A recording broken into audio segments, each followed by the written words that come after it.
ఎన్టీఆర్ కెరీర్లోనే అత్యంత హైప్ మధ్య విడుదల కాబోతుంది జనతా గ్యారేజ్. ఆ అడ్వాంటేజ్ని ఫుల్గా వాడేసుకోవడానికి ప్రయత్నాలు జరుగుతున్నాయి. ఈ సినిమాకు బిజినెస్ ఓ రేంజ్లో జరిగింది. విడుదల కూడా భారీగానే ఉండబోతోంది. ప్రపంచవ్యాప్తంగా 2500 స్క్రీన్లలో ఈ సినిమాను రిలీజ్ చేయబోతున్నట్లు అంచనా వేస్తున్నారు. తెలుగు, మలయాళంతో పాటు తమిళ్లో కూడా ఒకేసారి ఈ సినిమా రిలీజ్ అవుతుంది. బాహుబలి తర్వాత అత్యధిక స్క్రీన్లలో రిలీజ్ అవ్వబోయే తెలుగు సినిమా ఇదే అయ్యే అవకాశాలు కనిపిస్తున్నాయి.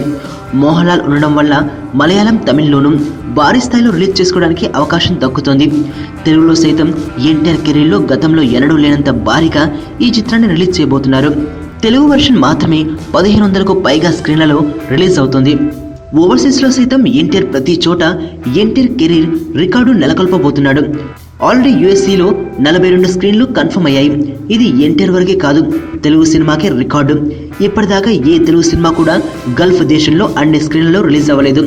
అమెరికాలో ఈజీగా 200కు పైగా స్క్రీన్లు దక్కే అవకాశం కనిపిస్తుంది.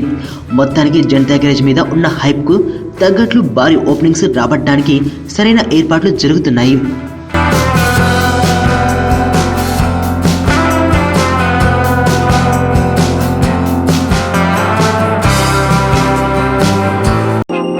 నేను ఆనంద్. ఈ భూమన్నా, ఈ భూమి మీద ఏ సృష్టి అన్నా నాకు చాలా ఇష్టం.